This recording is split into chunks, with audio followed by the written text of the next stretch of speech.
Welcome to MacHERE's event on anti-Asian Canadian racism in the era of COVID-19. As the club's co-presidents, Adrian and I are so excited and grateful to have all of you joining us today to discuss this important topic.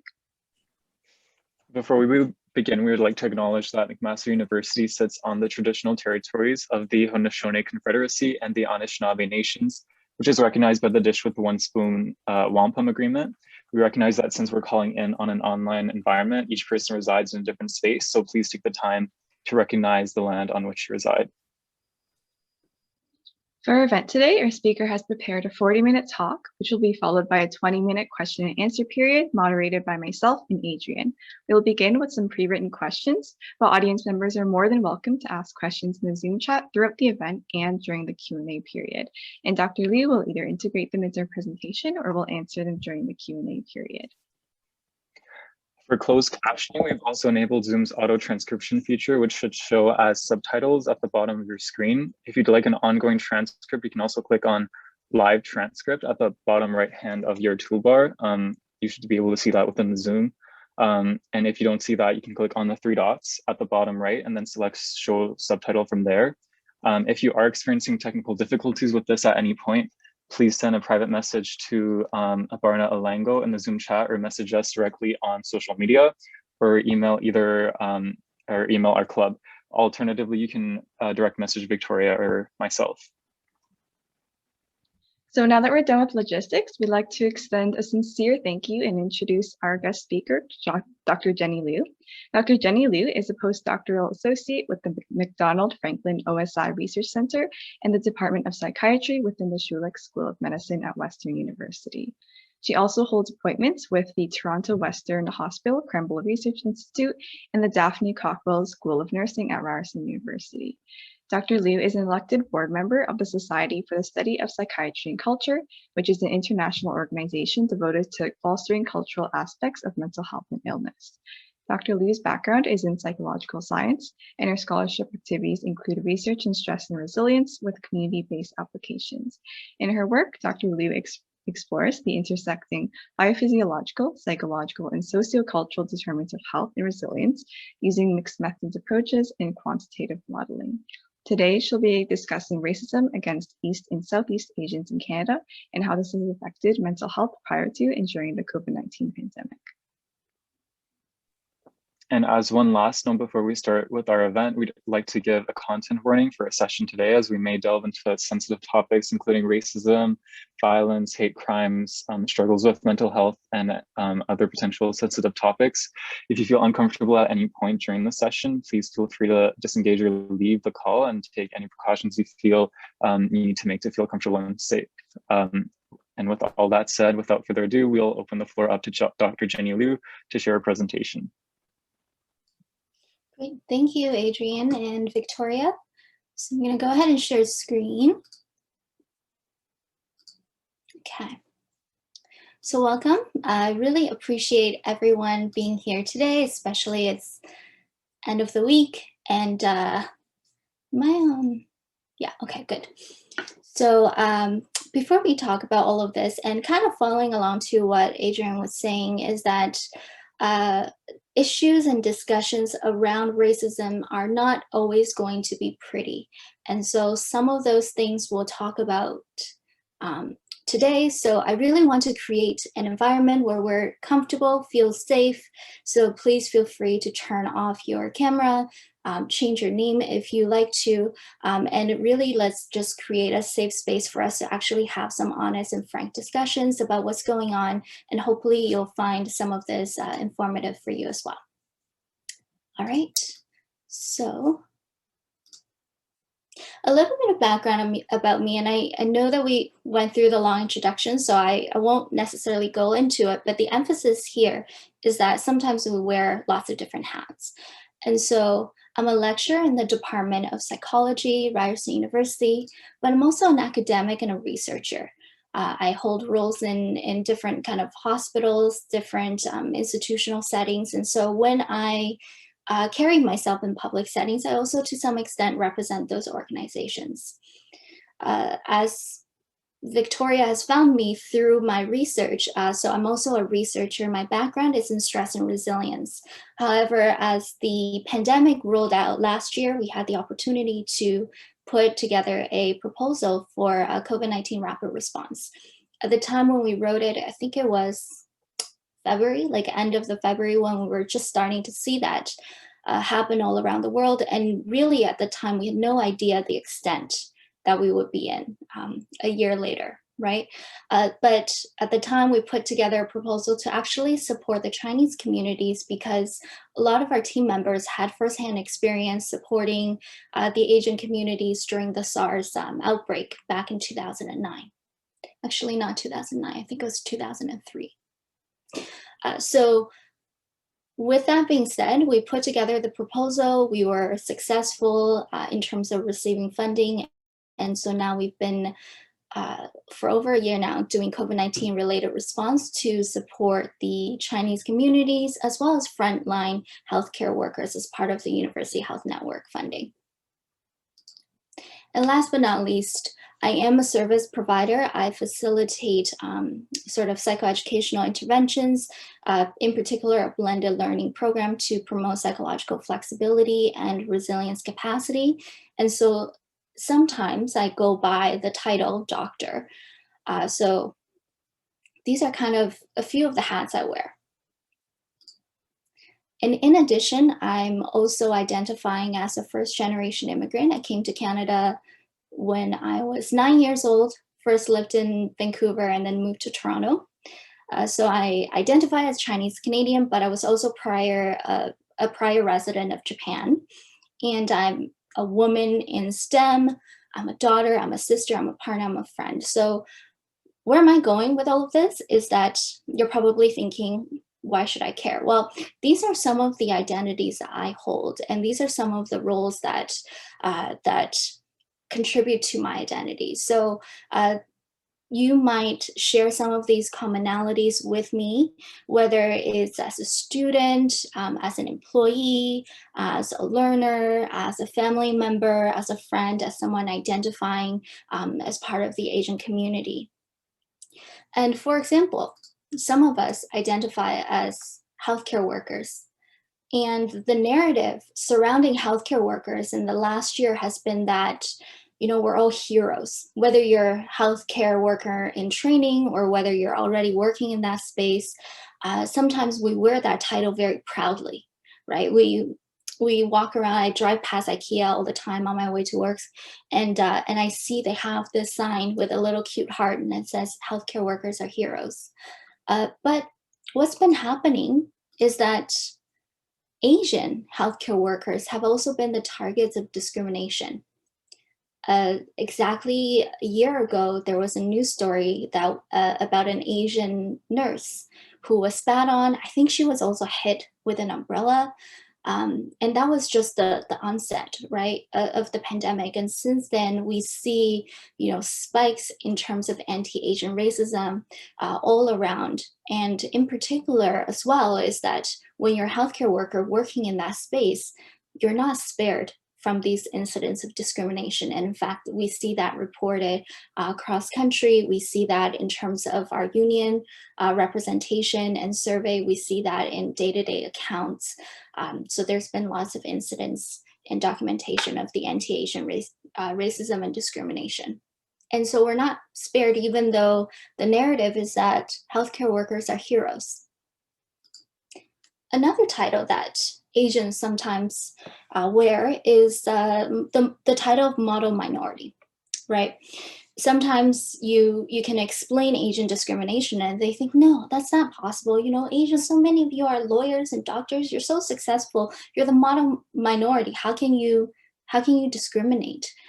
You know, how can you experience discrimination? How can you experience racism? Look at all the things that you've accomplished. But we do see that. We see that evidence worldwide. We see that in terms of just the documentation of incidents all around. You know, what we talked about earlier in terms of some of the sensitive topics. I'm not sure how many of you are following the news and following it closely, but some of these headlines have been circling, and I'm not even including the shooting in Atlanta or all of the other sort of day-to-day microaggression experiences that's been happening all around the world. What you see are just kind of a few examples. So in Oakland, an Asian man's van was just burnt to the ground. And on the right-hand side, I'm sure many of you have seen the video footage of an Asian lady being attacked on the street. And what's worse is that people that were bystanders stood by and did nothing, and in fact, closed the door. Right, so these things are happening and are happening worldwide. And it's happening in Canada too. So during the initial stages of the pandemic, over 50% of Chinese Canadians surveyed at the time, Angus Reid did a survey with Chinese Canadians in particular, and they found that over 50% reported being called names or insults to some degree at the initial start of the pandemic. And out of the individuals surveyed, 3 in 10 reported being exposed to frequent exposures to racism messaging, whether it's seeing it on the social media, how it's being covered in the news, or just seeing kind of how it's represented in everyday interactions, whether it's a sign, whether it's a letter sent to them, some type of messaging that is just unacceptable and centered on race. And of course, 6 in 10 have adjusted their routines to some extent to avoid potential exposures to these kind of uncomfortable, scary, potentially very violent or hurtful incidents. And sometimes we do this without even knowing. For example, when the pandemic first showed up in Toronto, at the time there was maybe 2 or 3 cases citywide. And at that time, there was already sort of some whispers going on about, you know, the potential repercussions for the Asian community, for the Chinese community in particular, what's going to happen, you know, should we be concerned, should we be scared? And even then, I never really thought too much of it. But what actually ended up happening was when I went to work at Toronto Western Hospital, which, by the way, is situated in the middle of Chinatown in Toronto downtown core.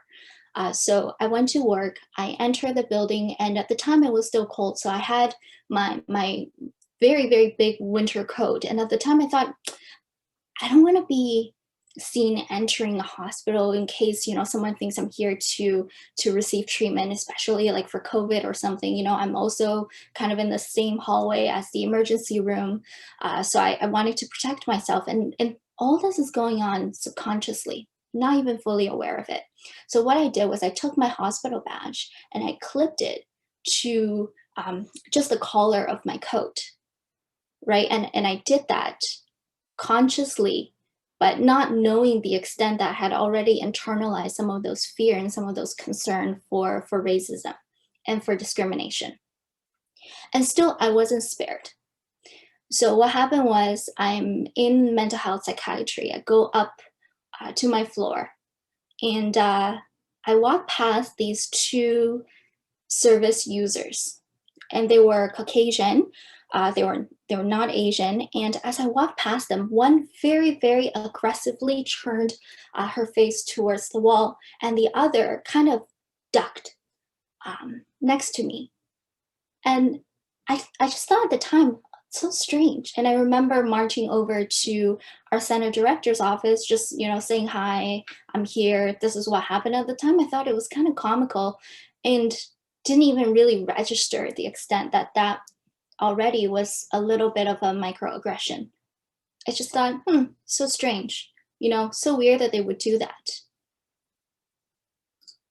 And a year later, there's now over 1,000 documented cases of racism attacks since March of 2020. And I want to emphasize the word documented because some of the culture around Asians is that cone of silence. And we'll go into that a little bit later. But Of these documented cases, 40% are located in Ontario.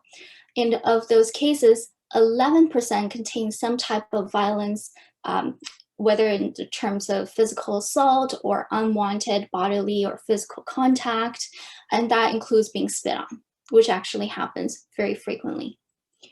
And of course, females are overrepresented in terms of the number of cases being reported, as are children and adolescents and older adults, having report being on the receiving end of more of those incidents.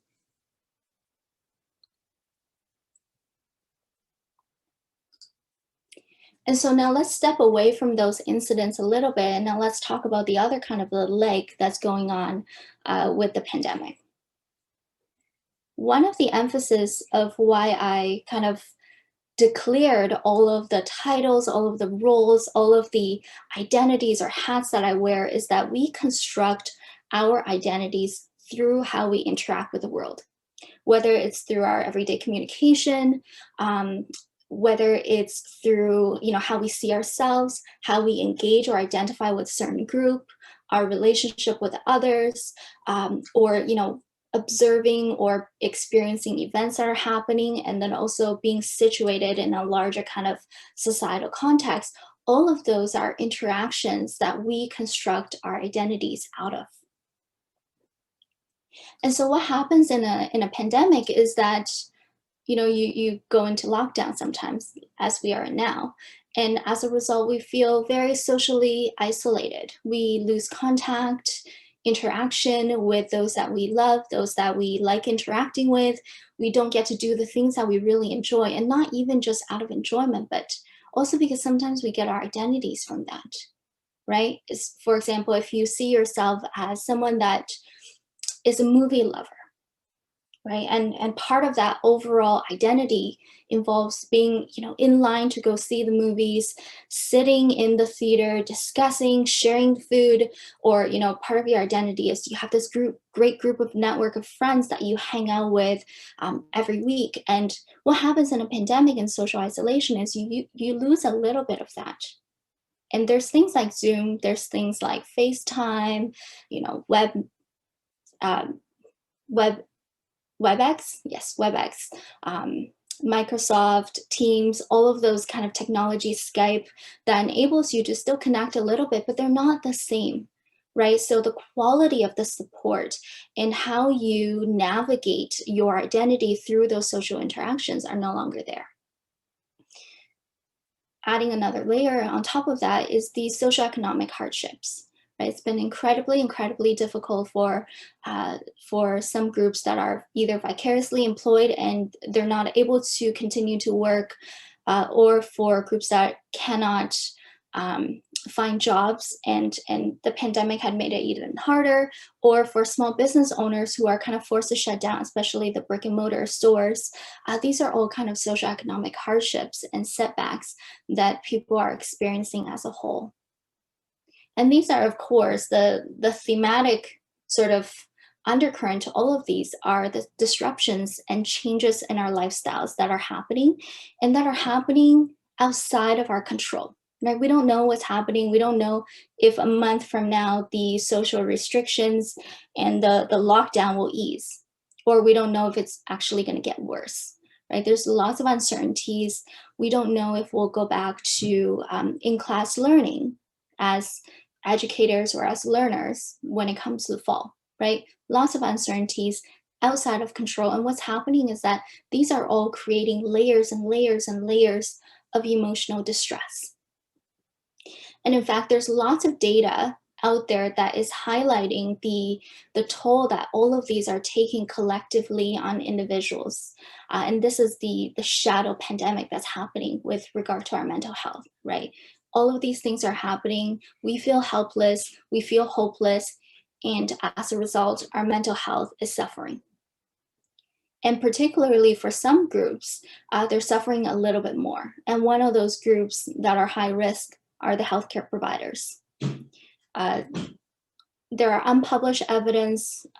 Some of my team's data, as well as data pulled around the world, suggest that anywhere from 1 in 5 healthcare workers meet now the criteria for some type of major mental health disorder, whether it's depression, anxiety, or PTSD.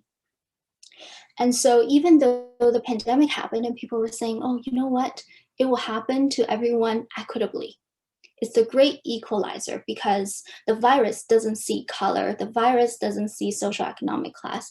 Actually, it's not happening equitably. It's kind of like being in the same storm, but on different boats. Some of those boats are, yachts, and some of those boats are filled with holes or missing an oar, right? So the shadow pandemic is really highlighting the complex layers that are contributing to deterioration of our mental health. And so then let's go tie it back to racism, because that's the added layer on top. As healthcare or service providers, mental health to us is essential, and also as students as well. And that's because it prevents you from burning out. You're able to kind of care, you're able to commit to your work, whether you are providing the services or as a learner absorbing and preparing yourself into these roles. Mental health and self-care also prevents compassion fatigue, right? I would like to think that the motivation for us pursuing careers in healthcare is more than just our parents saying, you need to be doctors or lawyers when you reach a certain age and you need to be successful in life. I think at least some part of that comes from our compassion and us wanting to help and to care for others. And what happens when our mental health deteriorates and we are no longer there for ourselves is that we can't also be the best self for others. And that's called compassion fatigue. And adding in incidents of racism and discrimination into that mix, what you now have is complex layers where, you now question your identity, right? Am I a model minority? If people are still targeting me, I always felt like I want to be there for others. I want to care for others, but watching others now actually direct anger and hatred and racism towards me really challenges and wounds me morally, right? You start to question your values, you start to question your belief systems around the world. And these are some of the impact of racism added into the mental health mix. For example, the label, model minority, right? Let's just talk about that for a second. That implies inherently that there's a lesser than minority that's not the model minority. So these are kind of suggesting that there's some sort of structural power component at play to kind of pit minority groups against one another, intentionally elevating one group and then kind of forcing down another group to do that. And some of the culture embedded is that if you are a model minority, well, then, you can't speak up and share and say, I'm suffering, or I'm certain things are not acceptable, questioning the status quo and things like that, because there's a fear that you're going to lose that status, or that, you're not representing your model minority image, or any of those kind of acts in between that might shift that power dynamic. Right? But what's extending beyond the issues of minority are the structural power differences that kind of pit minority groups and at-risk groups and fighting for, a seat at a whole sort of table in an entire boardroom. Right? Because that's kind of the intention of the power and structural differences that exist, that are kind of embedded in these narratives.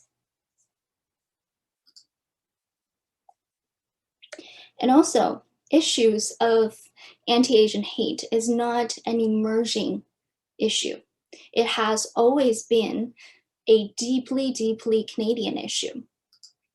For example, in 1885, there was a Chinese Immigration Act that at the time taxed anywhere from, it started out with $50 and then it went up to $500 at the time, which was a huge, huge chunk of money, right? We're talking 1885, for each Chinese immigrant entering into Canada. There's also an agreement formed that limited the number of immigrants that was allowed into Canada that were Japanese men. And then also in 1914, there was a ship that docked for over 2 months with 400 passengers, and they were denied entry into Canada and they had to go back to India. So these are kind of immigration issues that highlight the anti-Asian nature that was deep into woven into the Canadian history. There's also voting restrictions. For example, Asians were banned from voting in provincial elections in 1972, started out with Chinese and then, Japanese and then South Asians as well. And the Dominion Elections Act of 1920 actually restricted all Asians from engaging in federal voting in Canada. I'm sure many of you have heard of what happened with the Japanese internment issues, but over 22,000 Japanese Canadians who at the time lived in BC were sent to internment camps. And during that period, they lost all of their possessions, properties, anything. And they were actually banned from going back to BC and instead either deported or displaced all over Canada. And that was kind of the undercurrent of that is to, strip them of their collective identities, right? You can't be a collective if we disperse you all over Canada or just send you back to Japan. And then there are also other kind of issues happening as well. During the Spanish flu, Chinese were told to go to Chinese hospitals and not share hospitals or share healthcare services and can't go to the same healthcare service clinics as others. There's also lots of anti-Asian hiring, recruitment practices that happened. For example, there were legislation preventing Chinese men from hiring Caucasian women. I think Chinese or Asians were excluded in BC from holding public office. And then as recent as 2010, there was a Maclean's article that questioned the disruption to the post-secondary institutions because of the influx of highly achieving Asian students arriving at places like UBC, U of T, and others. And then of course, not too long ago, during the SARS outbreak, there was also issues of racism and informal boycott of Asian-owned small businesses. And as a result, some of those businesses estimated a loss of up to 80% income for that year. So anti-Asian discrimination has always been, to some extent, a Canadian issue because we have been part of Canada. And, since this is a webinar series on health and health equity, let's bring it back to the issues of health equity. Not only is it an issue of Canadians, it's an issue because health equity looks like all the individuals within a community, no matter your affiliation, no matter your identity, reaching your full potential, mentally, physically, spiritually. Health equity looks like living in safety, feeling like you belong, and feeling like there's a purpose to you being in that community. And finally, health equity looks like meeting individual needs, developing meaningful relationships, taking on community responsibilities, being a part of that community. And so health equity also can play a role in terms of accessing and receiving care, access to different opportunities, and of course, our identity, safety, and belongingness. So let's go back to accessing and receiving care, for example. As Canadians, we all have universal health care. However, our understanding of mental health, our understanding of physical health, and the factors that shape them are quite different, right? So why is it that it's so difficult to find culturally competent care? For some Asian communities, our understanding of certain issues in mental health, for example, can be quite stigmatizing, or there's a long history of a certain understanding about a particular condition or disorder. And so cultural competence care means acknowledging those differences. It means being able to speak to those cultural values that drive care seeking and attitudes around mental health and physical health. Health equity can also look like access to opportunities, because as healthcare providers, if we look like, speak like, sound like, or understand the needs of the population groups that we are serving, then for that to happen, we actually need to be given opportunities. And beyond getting into medical school, getting into graduate school, graduating, there's also that aspect of getting jobs. There's also the aspect of leadership in these sort of institutions, whether it's a university, whether it's a hospital. So those opportunities need to happen for health equity to look like what we need it to look like. And that means things like hiring decisions, things like awards, scholarship, funding review committees. All of those things need to take into consideration the diversity that's even within Canada, because even though we're Asians, we're also Canadians. And so with this kind of growing movement, it's not the case that nothing is being done. It's actually lots of things are happening. Sometimes, maybe not to the extent that we'd like to see, or maybe not as fast, but lots of things are happening in response to this growing movement. For example, in the business and private sectors, now there's constant discussion of EDI, or equity, diversion, and inclusion. You'll probably get sick of seeing those three letters very soon, because they're just popping up everywhere, whether it's hiring committees, whether it's having this EDI sector in your organization, or whether it's consultation on issues of equity, diversity, inclusion. This all kind of happening. Business leaders who are also against the anti-Asian are forming a coalition of Canadians against anti-Asian racism. And these are some of the biggest names in Canada. And so they have the goal of desystematize anti-Asian sentiments, going through, highlighting, amplifying the voices that are happening, preventing sort of toolkits to help you feel safe, so that you know what to do in the case of being discriminated or being on the receiving end of racism and all of those things. And also really highlighting, amplifying this at a public level. And that's leading to changes in the public and media sectors as well, right? We see shifts in representation in media, from things like, being kind of over-sexualized, or being put into very stereotypical roles in movies, and if we see Asians at all, that is, to now more kind of fair, equitable representation in media. And of course, as well, is the narrative by lots of people with already platforms in that space, amplifying these issues. They're calling out things that are not acceptable. They're saying, you know what, things that are happening in Atlanta with the shooting is not the case of someone of having a bad day. It's an issue of race. It's a hate crime, right? They're using their platform to amplify these voices. And these pressures are also taking place and leading to change in terms of political and policy changes.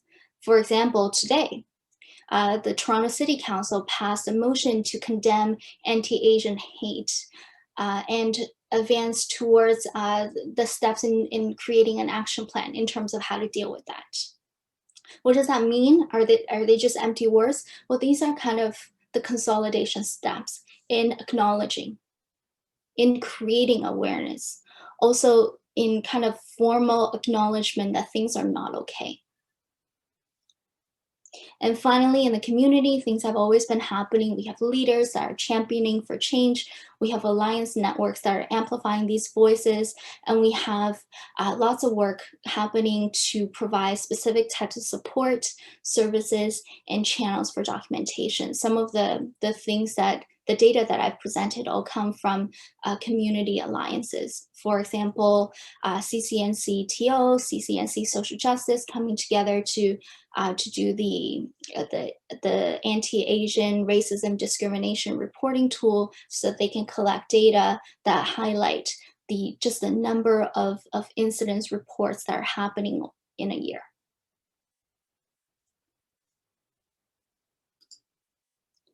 And so you, as a knowledge user, as a leader in your communities, as an advocate, as someone that's interested and invested in this, you're also not left without resources. For example, the Coalition of Canadians Against Anti-Asian Racism last October put together a toolkit to respond to hate. And in this toolkit, it's a 5-page toolkit. It outlines, clear definitions, what to do, the resources available to you on a social level, on a legal level, and kind of how to amplify that message at the social and media level. So it's a very helpful toolkit. I think the slides will be released to you, so you can go ahead and check it out on the website there. And then on the mental health side, sort of how Victoria found me was through some of the community research work that we've been doing. So Project ProTech is the COVID-19 Rapid Response Project that's been funded by the federal government to support the Chinese communities. And we've now also extended the care to healthcare providers as well by offering programming specifically to promote resilience and also increase psychological flexibility and collective empowerment through this PACER training program that we now offer. And so what's next? Well, at the individual level, I hope that what you take away from all of this is that you have now some knowledge about history of racism in Canada, knowledge about what to do, knowledge about what racism looks like and its prevalence, and where and how it exists in our society, and the multitude layers that racism is embedded in terms of structural power differentials, in terms of mental health challenges, socioeconomic differences, and things like that. I also hope that what you take away is that there's also individually, you want to feel protected, you want to feel safe. And whether it's, taking that knowledge and using that knowledge to make you feel safe, or knowing that out there, things are also happening and that motivates you and that gives you a little bit of hope in terms of what's coming up next and what is being done. I hope that you walk away with a sense of safety, knowing that there are options for you and there are support for you and that changes are happening. And finally, there's resources, right? So we're not alone. I know there's ways to go in terms of that, and these changes will be an iterative process. It's not going to be overnight. We'll see the change is much more in terms of even legislation differences. For example, pressure on the government to prosecute assaults as hate crimes, as opposed to simple assaults, right? If you're being spit on and you are Asian, how can we convince the people enforcing our legislations, our laws, to see that as a hate crime with consequences being much more severe as opposed to a simple assault? So kind of armed with that knowledge, those are also your resources. And as a collective, we can be aligned in that movement, right? We can amplify our voices, amplify the visibility of this issue, and also approach it collectively in terms of adding to that narrative, talking about these issues, talking about what's concerning you, where the changes need to happen, because you're also the next generation that's going to be implementing these changes. Okay, so that is the end of my presentation today. I think we went just a little touch bit over, but I'm happy to kind of take over questioning as well. Yeah, thank you so much for the amazing presentation, Dr. Liu. I think it was especially impactful when you mentioned your own lived experiences with racism. I'm sure a lot of people appreciate that. And we appreciate how you tied it into health equity at the end as a health equity oriented club, as well as the additional resources that you mentioned. So as you just said, we'll be transitioning to the Q&A portion of the event, and just like during the presentation, all audience members are welcome to share their questions into the Zoom chat directly for Dr. Liu to answer. And on that note, the very first question we have is actually one that was sent in by a participant during the event. So what are your thoughts on the role of social media in all of this? So for example, sharing a post on Instagram stories or liking different videos and posts, do these really mean anything? And how can we do better on social media, if at all? Absolutely. You know what? Social media in itself is a movement, right? During the period of SARS, we didn't have social media. And so discrimination during that period looked a lot like, you know what, I'm just not going to eat at the Chinese restaurants. I'm not going to go to the Chinese establishments. I'm just going to stay away from them. But now, social media gives us an opportunity to document, to share experiences, and also to let others know what's on our mind. And so the merit of something like sharing a post, sharing on your stories, liking a picture, it might not mean anything to you, or it might seem kind of trivial. However, you're adding to a growing narrative, right? You're also letting your networks know what you stand for, what your beliefs are, what you value. And so some of your friends might not even be aware that that's an issue. And maybe now they're looking at it with that extra lens of, oh, is that how they feel? Is that what they're seeing in terms of this issue? And I didn't realize it was hurting them or impacting them. And also, insofar, lots of this discussion is centered around, anti-Asians. And so Asians have been the primary audience that that this narrative is happening within, right? But as I said, it's not an Asian issue, it's a Canadian issue. And so some of your friends or family members or networks that are not tuned into that, and they see you highlighting this issue, now they know it's a them issue too. Yeah, I think you answered that really well. I definitely agree with, sharing on social media, even if it's just something like showing your support for the topic. I think it's definitely more impactful than, just being silent. So I think moving on to our next question. How does intersectionality play a role in the way certain subgroups of East and Southeast Asians, such as mixed race, women or feminine presenting, LGBTQ+, elderly, first-gen immigrant, ESL, and or low income, experience racism and or its mental health effects? Absolutely. So I opened the presentation with the discussion of kind of the many hats I wear, the many roles, right? And that's a little bit like what intersectionality looks like. So with every identity, with every role you take on, there's that issue of, the doubling of the potential for discrimination. There's that additive effect. Just like stress is additive, so are some of the systematic sort of power differences, right? You could be experiencing the discrimination coming to you because you are a female. You could be experiencing the discrimination coming at you because you are of Asian descent. You could be experiencing the discrimination coming from your sexual orientation. So that intersectionality is very much tied into our experiences with discrimination, with stress, with health inequity too.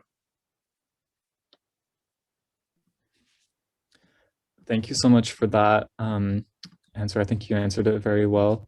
The next question, I don't know if you can see it in the chat, but we actually have a question from an audience member.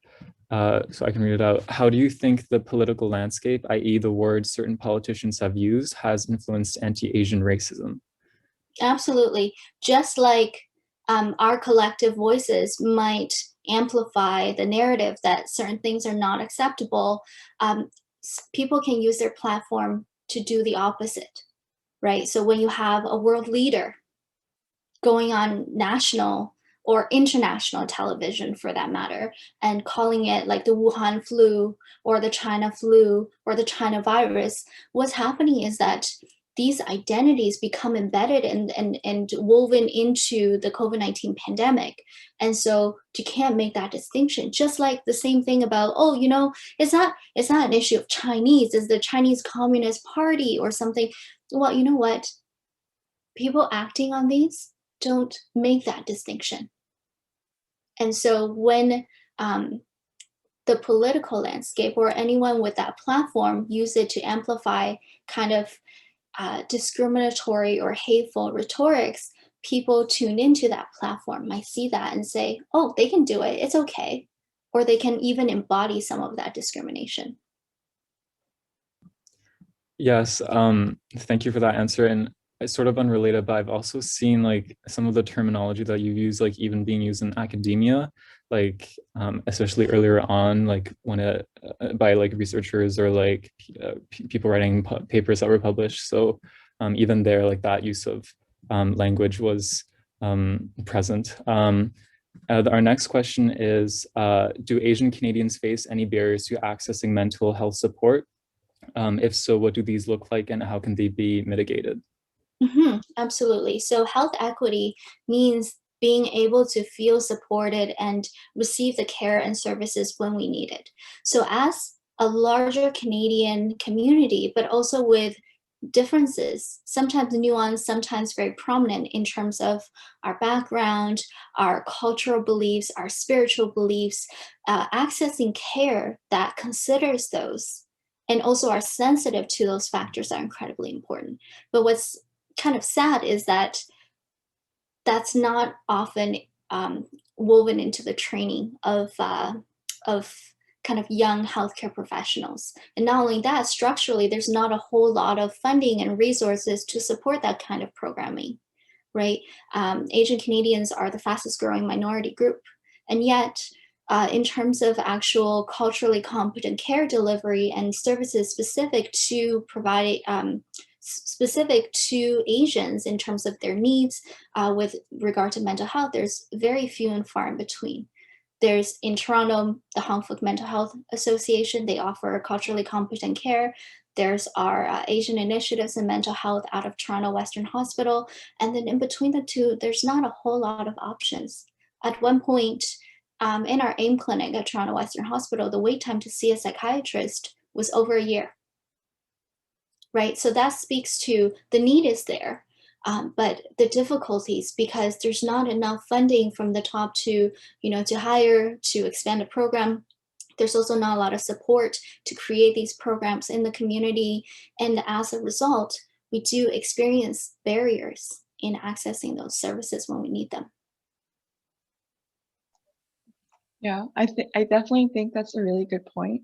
And also what you brought up about cultural competency, like that's something that our club also sort of does work in. But you know, when there isn't a lot of funding from the top, then it is also difficult to, you know, make change in sort of having enough care providers available to provide the support that's needed.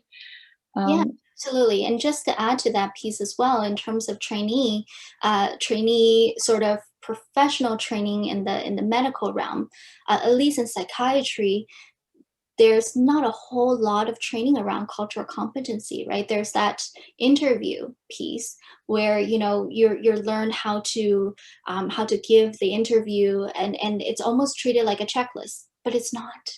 It's really a discussion about the factors that might influence someone's mental health, right? But that cultural competency is not always valued as a training piece.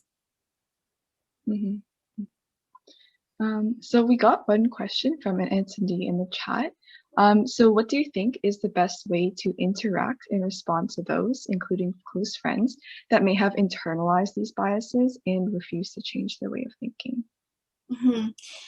So for this question, I want to actually ask you a question in return. In terms of those internalized biases, do you mean in terms of as an Asian, or do you mean as or against Asians? For example, like, how could you be experiencing discrimination if you're the model minority, or internalize it in a sense where, I feel like I can't really speak up and I don't really have a voice? And while that answer is being prepared, I just want to also emphasize that interacting and responding, just start with the education piece, right? Start with an open, honest dialogue, kind of like what we're having here today. Sometimes it might be a little bit awkward because you don't really, we like to compartmentalize the different areas of our lives, right? Like work friends, school friends, friends, family friends, right? So we like to keep those a little bit separate. So sometimes if they're not affiliated with us in a particular role, they don't know that part of our identity. And so just having that conversation in whichever way just begins to at least trigger an awareness. And that is at least the first few steps of a longer process. Mm. I think a bias in the sense of refusing to acknowledge that there is an issue regarding of if they're Asian themselves, right? So so sometimes I do see this narrative, especially on social media, saying, oh, it's not an increase in incident, it's just now they're being documented. Well, guess what? There's also just as many, if not more, undocumented instances because of that fear of speaking up. But if you have that initial conversation, if you at least share your thoughts, maybe it'll change their opinion, maybe it won't. And remember that these are kind of embedded in layers and layers and layers of cultural upbringing, whether it's being brought up as a model minority and whether it's being brought up in terms of, not speaking up. I was just speaking to a very prominent professor at U of T, and she's also the past chair of the Princess Margaret Cancer Foundation. And she was saying, my brother and I, we immigrated here from Taiwan, and we used to sit in classrooms and watch the teacher ask question, and we would feel embarrassed because, you don't really have that culture of speaking up. But then we would watch other students speak up and think, they're not even afraid if their answers are wrong. So then why should we, right? Kind of that iterative process. And imagine going through an entire lifetime of that layered conditioning, layered learning embedded in culture. Sometimes it takes a lot of conversations, but every little bit helps.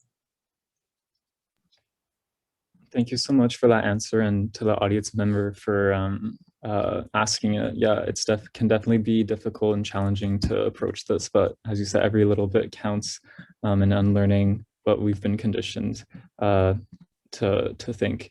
Our next question is, how can students get involved in direct and indirect efforts, for example, advocacy, outreach, volunteering, research, to support the East and Southeast Asian Canadian community, including students who do and don't belong to these groups?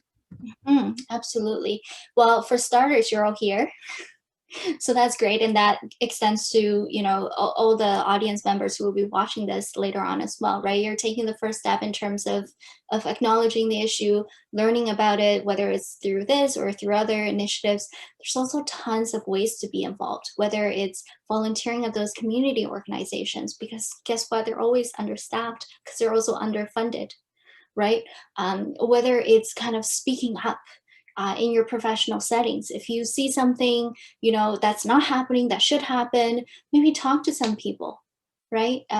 Form a student group, form an alliance of some sort, or even just engaging in those small steps, sharing information on your social media. Those are all kind of the steps you can take. There's no like black or white dichotomous. You're either an advocate or you're not. Yeah, I definitely agree with the whole, like, it's not a dichotomy, and like there aren't people who are advocates, there's people who aren't. So thank you for your suggestions, and I'm sure it'll be incredibly helpful for all of us who want to make change in this area but haven't really been sure how. So with that, looking at the time, we reached the end of our Q&A session for our event. For Dr. Liu, thank you so much again for sharing your lived experiences and contributing your time and expertise to our event. I thought today's talk was incredibly well-structured, informative, and impactful, and provided some really, really valuable insight and perspective into this topic. And hope that change can and will be made for the Asian community and everyone else affected by health inequities and discrimination. Yes, thank you so much, Dr. Liu, for helping us put together such a great event. And thank you so much for creating such thoughtful slides, putting together the presentation beforehand, and answering our questions and the questions from our audience members so eloquently. And we would also like to thank everybody who came out today to today's event. We really appreciate the turnout. Our club, as well as all of the audience members here, definitely learned a lot and benefited from you offering your time so generously, as well as your own experiences. For our attendees, as well as Dr. Liu yourself, Victoria and I will remain in the call for a bit longer in case anybody wants to reach us or approach us directly with any questions or concerns. But with that said, thank you all so much for coming once again, and we look forward to seeing your names and icons at our future events. And yeah, stay safe, everybody. All right, take care.